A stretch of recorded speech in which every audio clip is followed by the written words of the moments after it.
were the first feelings when you were told? And how did you react to it?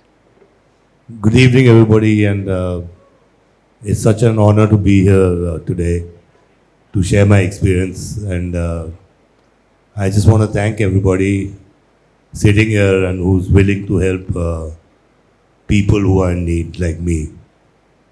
I just want to say that I am a real life hero, but she is the real hero out here. You know, That's very kind. I mean, I do all the bashing and dancing on screen, but she does it in real life. And as your question goes, Sivanti ji, is that,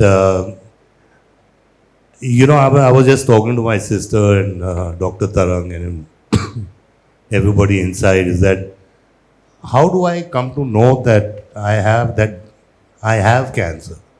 I mean, I didn't know about it. I mean, I had some backache and stuff like that, and I was just being treated, with a hot water bottle and some painkillers, and till I just couldn't breathe, one day, and I was taken to the hospital, and they saw there was a lot of water in my lungs, and they did some tapping stuff, and but the thing was that I had cancer was not broken to me in a proper way.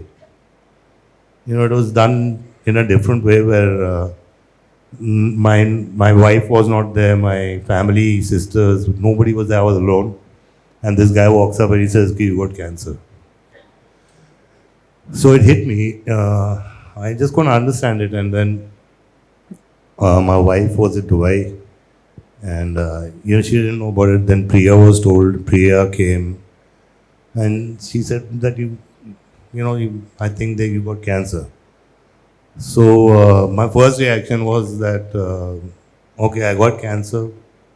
What are you going to do about it? I mean, see, you know what happens? Your whole life reflects back on you. I mean, everything just came back, and my children and and I have a history in my family. My mom died of pancreatic cancer. My wife died of the brain cancer and everything.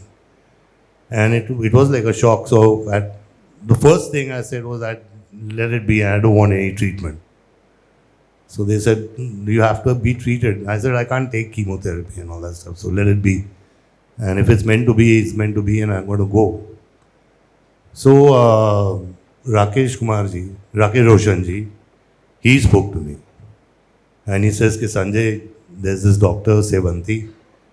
She's amazing and all that. And you go and be treated by her. I said, sir, I'm not interested. He said, I'll tell you something. She's really pretty also. I said, really? I said, then I'm going. Anyway, but I went and we met Sevanti ji. See, I realized one thing is that I had to fight this, and I just didn't have cancer. That is it. I'm being treated for something else. And I think initially you couldn't understand, I mean, how come I'm telling you all that, right? That's correct. That's very correct. He said, I'm going to just think I don't have cancer, and whatever it is, I'm going to beat it. That's how I'm going to take it. And I'm just sitting there staring at him, thinking, how we define denial in our books. I thought, oh, he's in denial. But actually, he wasn't in denial. He had just pledged to go through this, be brave about it, and face it head on. And that's what played out through the treatment. I saw my family break down. I saw my wife breaking down. I saw my sisters broken. I saw everybody breaking around me. And I decided one night, I sat down and I told myself, I said, if I break down, if I fall sick, they are going to fall sick. So I mean, I got to not fall sick. And I'm going to be so tough. I mean, what is cancer? I mean, I've fought so many battles. I'll fight this thing, whatever it is. And we went for the treatment, and there was a pipe put in my chest, I think to drain the water out.